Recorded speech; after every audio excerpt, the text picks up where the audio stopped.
While walking at the mall, a security guard came up to me and said, "Ma'am, is this child yours?" I was about to say no, but the kid looked at me with fear in her eyes. She nodded her head slightly and mouthed the words, "Say yes, please," while the guard wasn't looking. Something in her expression made me trust her instantly. "Yes, this is my daughter." I pulled her into a hug and felt her trembling against me. The security guard looked skeptical. He was a heavy-set man with a mustache who reminded me of Paul Blart. She was hiding in the dressing rooms for over an hour. Staff was concerned. "I'm so sorry. We got separated and she must have gotten scared." I rubbed the girl's back trying to seem maternal. You know how kids are. He studied us both for a long moment. The girl buried her face in my shoulder and I could feel her heart racing against my chest. Finally, he nodded and walked away, but I noticed he spoke into his radio as he left. We didn't have much time. As soon as he turned the corner, I knelt down to the girl's level. She had dirty blonde hair in a messy ponytail, and her Pokemon Eevee t-shirt had stains on it. Dark circles under her eyes made her look older than she probably was. Her eyes kept darting around like she expected someone to jump out at any moment. "Are you safe?" I asked quietly. She shook her head. "There's someone who took my mom and I'm scared they'll take me too." My heart started racing, but I tried to stay calm for her. I took her hand and noticed how cold her fingers were. "Let's go somewhere with more people, okay?" I led her to the food court where it was crowded and we'd blend in better. The lunch rush meant every table was full and the noise would cover our conversation. I bought her a slice of pizza and a lemonade, then found us seats near the exit. She devoured the food like she hadn't eaten in days. "Who took your mom? What did they look like?" I kept my voice gentle while my eyes scanned every face that passed. She wiped her mouth with the back of her hand. "The man said he was a cop, but he wasn't a cop." My mom knew something was wrong. "How did she know?" I asked while watching a man in a maintenance uniform push a garbage cart past us. The girl took a sip of the lemonade I'd bought her. Her hands shook slightly as she held the cup. "She used to be a cop." She said his badge looked fake and his uniform was wrong. The shoulder patches were for a different county and his belt only had handcuffs. "What happened then?" I noticed the same security guard from earlier standing by the Panda Express watching us. We were shopping for my birthday when he approached us. My mom grabbed my hand really tight and started walking fast, but he followed. She made me go into the changing room at JCPenney and told me, "That man is not a cop. Do not let them grab you by any means." Then I heard yelling, and when I came out, she was gone. "When did this happen?" I was already pulling out my phone to call 911. 3 days ago."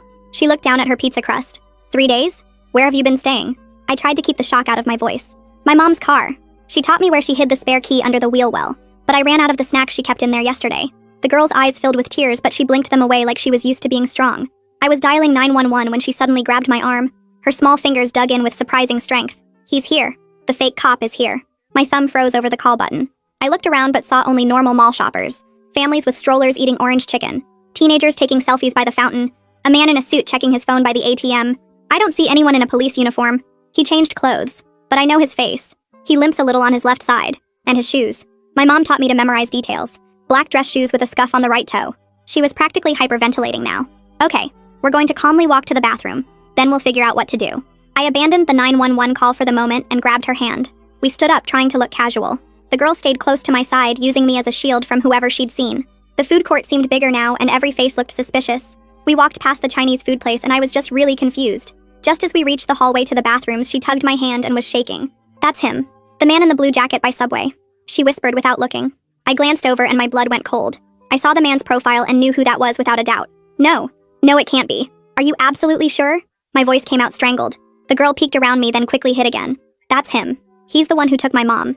He had a partner too, a woman, but I didn't see her face." In my head I thought, "A woman? But that man is my husband." My whole body went cold and I grabbed the girl's hand tighter while pulling her into the bathroom. The heavy door swung shut behind us and I pushed her into the biggest stall at the end, while my hands shook so bad I could barely turn the lock. The girl pressed herself against the wall and watched me with those big scared eyes while I tried to process what I'd just seen. My husband was out there in the food court, and this kid said he kidnapped her mom 3 days ago. I pulled out my phone and typed a text trying to keep my fingers steady. "Hey babe, where are you?" The 3 dots appeared almost right away. "At work dealing with inventory, why?" My stomach turned because I'd just seen him standing by the Subway in his blue jacket that he only wore on weekends. The girl tugged on my shirt and whispered that we needed to leave right now because he might have seen us. I cracked the stall door open and peeked out into the empty bathroom, then slowly opened the main door to look down the hallway. The security guard from earlier was walking toward the food court with his radio up to his mouth and I pulled back quickly. We couldn't go back that way and the girl was starting to shake again. I spotted a side exit door near the family bathroom that led to a service corridor and grabbed her hand. We slipped out fast and found ourselves in a white hallway that smelled like cleaning supplies with arrows pointing toward the parking garage. My sneakers squeaked on the waxed floor as we half ran past storage rooms and employee break areas. The girl stayed right beside me and kept looking back over her shoulder every few steps. We pushed through another heavy door and suddenly we were in the parking garage with the smell of exhaust and oil hitting us. I couldn't remember where I'd parked and started clicking my key fob while we walked between the rows of cars. Finally, I heard my Honda beep from 2 rows over and we rushed toward it. The girl climbed into the passenger seat and immediately ducked down below the window. while I started the engine with shaking hands. I sat there for a second, trying to decide if I should call 911 right now or drive somewhere safe first. The girl must have sensed my hesitation because she looked up at me and said, her mom always told her not to trust anyone in uniform unless you're absolutely sure they're real cops. She said it quietly, but firmly, like she was repeating something she'd been taught many times. That made sense considering what happened to her mom, and I realized my husband might have connections at the police department. He'd mentioned cop friends before, though I'd never met them, and now that seemed suspicious. I decided we needed more information before involving anyone official, so I put the car in reverse and started backing out. The girl sat up a little and mentioned that her mom's car was still somewhere in the mall parking lot, with important stuff hidden inside. She knew exactly which section because she'd been living in it for 3 days and memorized all the landmarks nearby. I drove slowly through the garage and out into the bright sunlight of the surface lot. We circled around to the other side of the mall near the old Sears entrance that had been closed for years. The girl pointed to a faded gray Honda Civic with a cracked windshield parked under a broken light pole. She directed me to the park a few spaces away so we wouldn't be obvious, then showed me exactly where her mom hid the spare key. It was magnetic and stuck up inside the rear wheel, well covered in road grime and rust. The girl knew right where to reach and pulled it out like she'd done it before. Inside, the car smelled stale and there were empty granola bar wrappers and juice boxes scattered on the back seat. The girl went straight to the glove compartment and pulled out a manila folder that was wedged behind the owner's manual. Inside was her mom's old police badge from when she worked for the county sheriff's department 5 years ago. There were also some photocopied case files about missing persons and fraud investigations, plus a gas station receipt with a partial license plate number scratched on it in pen. The girl explained that her mom had been investigating something on her own time before this happened. She'd overheard phone calls about people pretending to be cops and taking people who owed money or had warrants. The receipt was from the day before they got grabbed, and her mom must have seen something suspicious. I took pictures of everything with my phone, then put the folder back where we found it. We locked the car and put the key back in its hiding spot in case we needed it again. Back in my car, I finally accepted that we needed real police help, despite the risks of my husband having connections. I dialed 911, and when the operator answered, I tried to keep my voice calm while explaining that I had a child whose mother had been kidnapped 3 days ago. The operator asked a bunch of questions about where we were and if we were safe right now. She told us to come straight to the main precinct downtown and said she'd notify the desk sergeant we were coming. The drive took 20 minutes and the girl stayed quiet the whole time, just staring out the window. The police station was an old brick building with narrow windows and metal detectors at the entrance. Inside smelled like coffee and floor wax, and there were people sitting on benches looking tired and frustrated. I told the desk officer why we were there, and he made a call, then directed us to a conference room down the hall. A woman in a suit came in and introduced herself as someone who worked with child victims. She took the girl to another room to talk privately while a detective came to get my statement. I explained everything about finding the girl at the mall and what she'd told me about the fake cop who took her mom. I described seeing a suspicious man but didn't mention yet that it was my husband, because I needed to think about how to handle that. The detective took notes and said they'd pull the mall security footage to identify the suspect, while the girl worked with the specialist to provide more details. About 20 minutes later, a tall black man in a gray suit walked in carrying a thick folder and introduced himself as Detective Jamal Griffith. He had this calm way of moving that made me think he'd seen a lot of bad stuff but still cared about helping people. He sat down across from me and opened the folder, which had forms and photos inside. He asked me to go through everything again from the beginning and took notes on a yellow legal pad while I talked. When I got to the part about seeing the man at the mall, his pen stopped moving and he looked up at me. He asked specific questions about the man's height and build and the exact location where I saw him. I described the blue jacket and the limp and how the girl recognized him instantly. He pulled out a tablet and showed me security camera stills from different angles around the mall. The images were grainy, but you could make out people's faces if you looked close enough. He had me point out where we were sitting and which direction the man was facing. While we were going through the photos, a woman in a blazer knocked and came in saying she was from Child Protective Services. She started talking about emergency foster placement for the girl and paperwork that needed to be filed immediately. I felt my stomach drop thinking about the girl being sent to strangers after everything she'd been through. I told the CPS woman that the girl should have some say in what happens to her since she'd been so smart and brave through all this. The woman looked annoyed and said protocol was protocol, but Detective Griffith backed me up. He said the girl had shown remarkable judgment and deserved to be heard about her preferences. The CPS woman left to talk to the girl and came back 10 minutes later looking less rigid.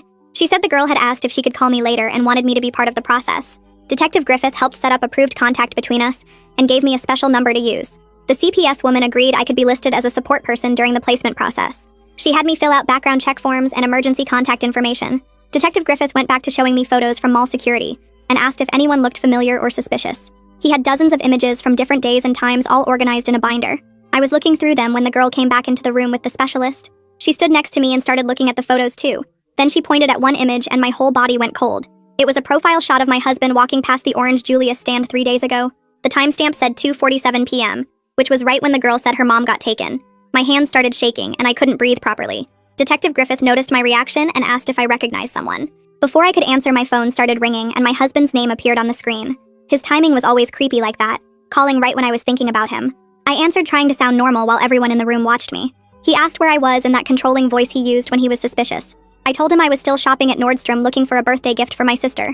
He said I'd been gone a long time and asked which Nordstrom I was at. I said the one downtown, and he asked what I'd bought so far. I made up something about looking at purses but not finding the right one yet. He kept pushing for details like what color and what brand and how much they cost. His voice got harder when I stayed vague, and he said he'd driven by the mall earlier and didn't see my car. I said I'd parked on the other side by Macy's because it was less crowded. He went quiet for a few seconds, then said, I better not be lying to him. After I hung up, my hands were shaking so bad I dropped the phone. Detective Griffith picked it up and looked at me with this understanding expression. I took a deep breath and told him the man in the photo might be my husband. He didn't act shocked or judge me, but immediately started asking practical questions. He wanted to know my husband's full name and date of birth and where he worked. He asked about our vehicles and if my husband had any law enforcement connections or training. I told him my husband used to work security at different places, but never stayed at one job long. Detective Griffith called someone and asked them to pull mall security footage from today and 3 days ago. He wanted every angle that showed the food court and the surrounding stores. Within an hour, they had a laptop set up showing different camera feeds. We watched my husband walking through the mall 3 days ago, with that slight limp on his left side. His black dress shoes were visible in one shot, and you could see the scuff on the right toe. The footage from today showed him in the blue jacket moving through the food court, right when we were there. Detective Griffith pointed out how my husband kept checking exits and watching people like he was hunting.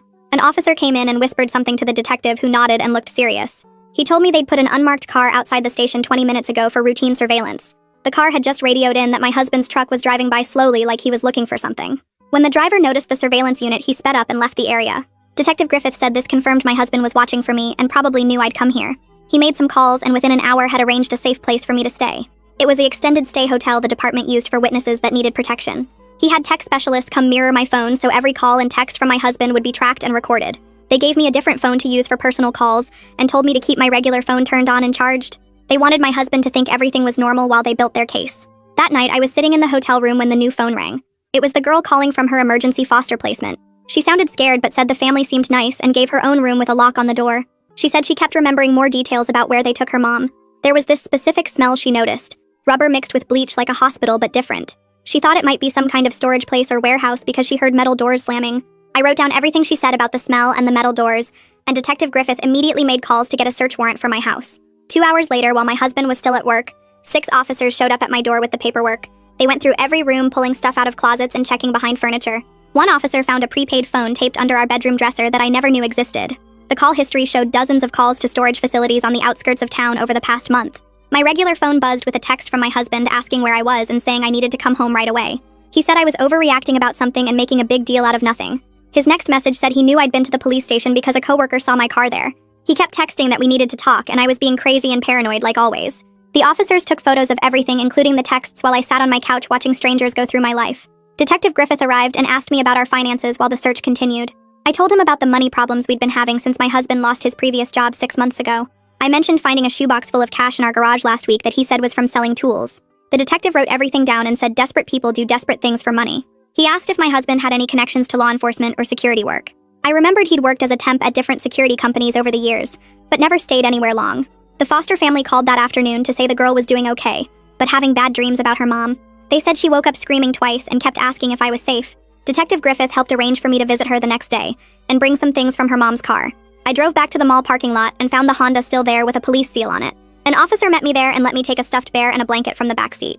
The next morning, I went to the foster home, which was a small house with a swing set in the yard. The girl ran to me when I walked in and hugged me tight for a long time. I gave her the bear and blanket and she held them against her face, breathing in the smell. We sat on the couch and she started talking about the day her mom was taken. She remembered driving past a water tower with a smiley face painted on it right before they stopped. She said the fake cop's car was already there waiting when they pulled into what looked like an old warehouse area. This detail helped the police narrow down which storage facilities to check since there was only one water tower like that in town. Detective Griffith called me that night to say they'd searched 3 storage sites near that water tower. At one location, they found zip ties and rope along with a receipt that had fallen behind some boxes. The receipt had a woman's name on it that I didn't recognize at all. The name was Sophia something, and the receipt was for cleaning supplies from 2 weeks ago. Traffic camera footage showed my husband's truck at those same storage units 2 nights before the kidnapping happened. The timeline was getting clearer, and the evidence was piling up against him.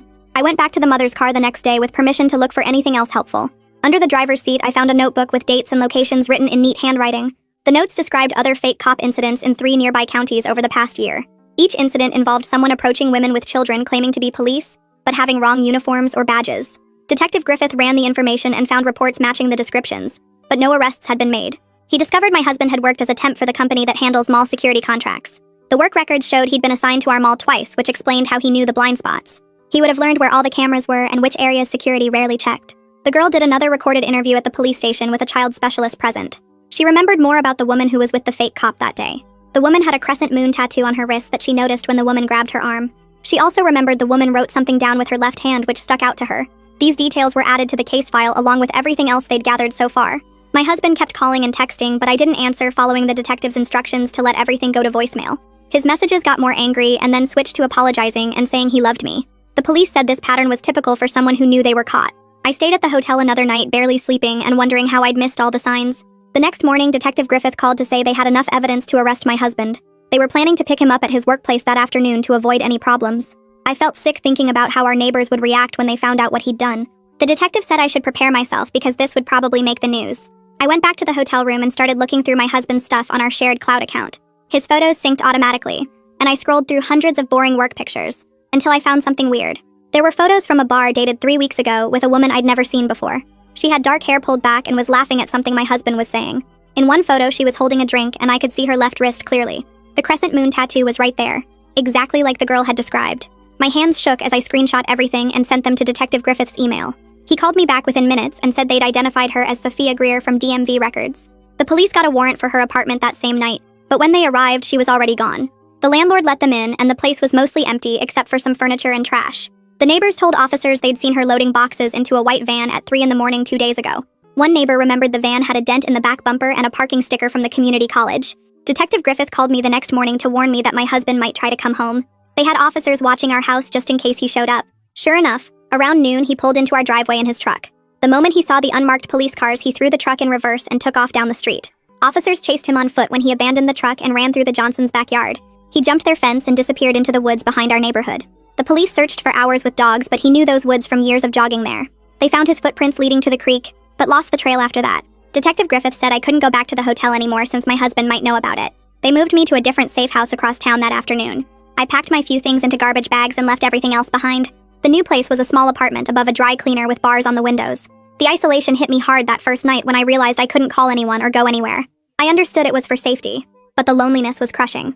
2 days later, the Financial Crimes Unit called with their findings about my husband's bank records. They'd found deposits from 3 different companies that turned out to be fronts for illegal skip tracing operations. These weren't real bounty hunters, but criminals who grabbed people for money without any legal authority. The payments went back 18 months and totaled over $40,000. My husband had been doing this for over a year, while I thought he was working overtime at his regular job. The girl called me that night from her foster placement, and she was crying so hard she couldn't breathe.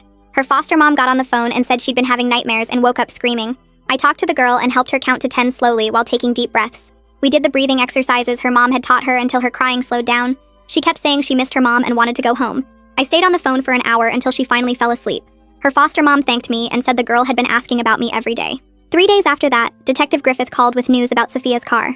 They'd found it abandoned in a parking garage downtown with the plates removed. The crime scene team found blood on the passenger seat that matched the mother's DNA from her medical records. The amount of blood suggested she'd been hurt, but probably not killed. There were also zip ties in the trunk and a roll of duct tape under the seat. The parking garage had cameras, but someone had spray painted over the lenses. Detective Griffith came to the safe house that afternoon to go over everything we knew so far. I finally told him the truth about them all.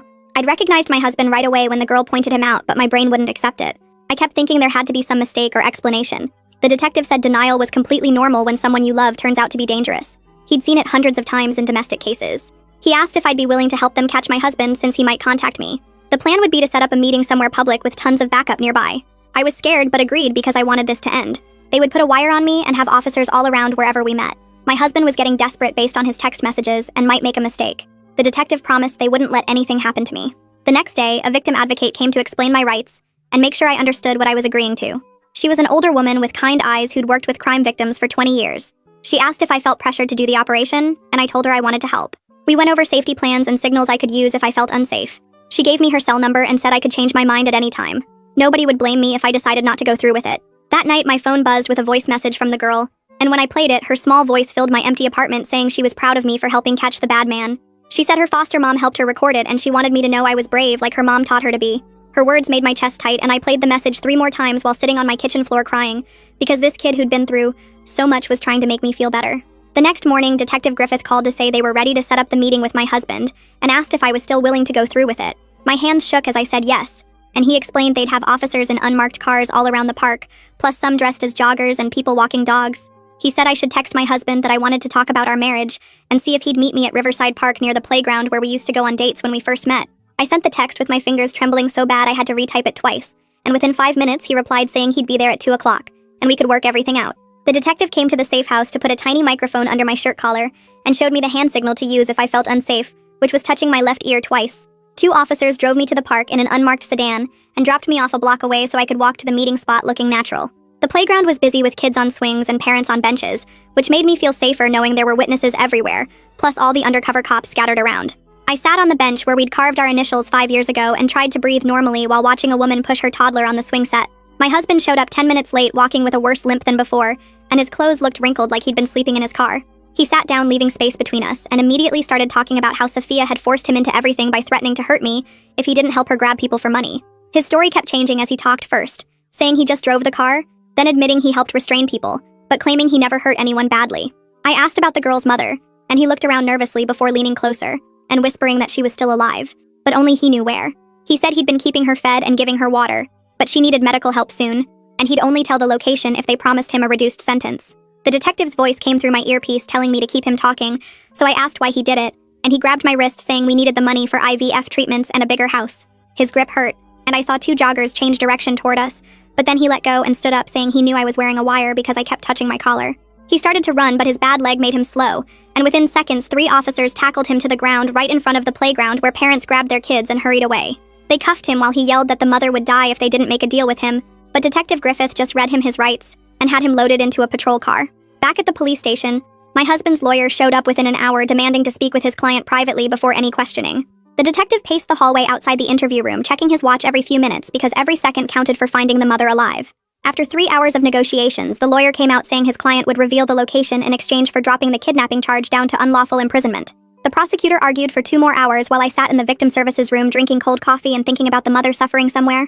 Finally, they reached a deal where my husband would get 12 years instead of 25, if the mother was found alive, and he testified against Sophia and the others in the ring.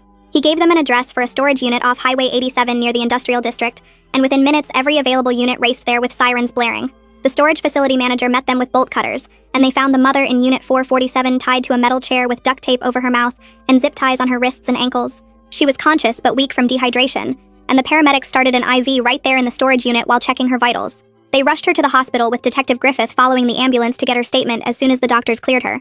The girl was brought to the hospital with her foster mom and a counselor to reunite with her mother, who was hooked up to monitors but awake and crying. They held each other for 20 minutes without saying anything, while the medical staff checked them both for signs of trauma that might need immediate intervention. The mother kept touching her daughter's face like she couldn't believe she was real, and the girl wouldn't let go of her mom's hand even when the nurse needed to adjust the IV. Meanwhile, the detective got word that Sophia's credit card had been used at a gas station 2 states over and traffic cameras caught her car heading toward the border. The investigation revealed she was part of a larger network of fake cops who'd been grabbing people for illegal bounty hunting operations across 5 states over the past 3 years. That night, the local news ran the story with my husband's mugshot, and suddenly my phone started buzzing nonstop with calls and texts from reporters wanting interviews. By morning, someone had posted my photo and address online saying I must have known what my husband was doing and deserved to be in jail too. The harassment got so bad with people calling me a kidnapper's wife and sending death threats that I had to delete all my social media accounts and change my phone number completely. The next morning, I went straight to the courthouse with all the bank statements I'd been gathering and filed for divorce citing immediate danger and criminal activity. The clerk gave me forms for a restraining order too, and I filled them out right there in the lobby with my hands still shaking from everything. Within 2 hours, a judge signed the emergency order preventing my husband from coming within 500 feet of me or contacting me in any way. The court also froze our joint bank accounts pending investigation into the illegal money, which meant I couldn't access our savings, but at least he couldn't either. 3 days later, my husband's lawyer called the prosecutor's office saying his client wanted to make a deal and would give up everyone involved in exchange for reduced charges. The prosecutor told me they met for 6 hours going back and forth on terms while my husband sat there in his orange jumpsuit looking smaller than I'd ever seen him. He agreed to testify against Sophia and 12 other people in the fake cop ring if they'd reduce his sentence from 25 years down to 15, with possibility of parole in 10. The deal made me sick, but Detective Griffith explained it was the only way to take down the whole operation and save other victims. Meanwhile, the mother was dealing with her own problems as the police department opened an internal investigation into her old cases, since she'd been a cop before. She had to sit through hours of questioning about whether she'd ever seen signs of this criminal ring during her time on the force. The investigators went through every arrest she'd made and every report she'd filed looking for connections, but she cooperated completely and answered everything. All she wanted was to focus on getting better and being there for her daughter who needed her more than ever after everything they'd been through.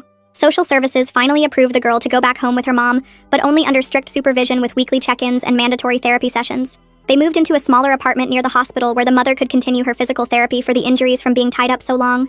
The girl helped her mom with exercises every morning before school, and they started going to family counseling twice a week to work through the trauma together.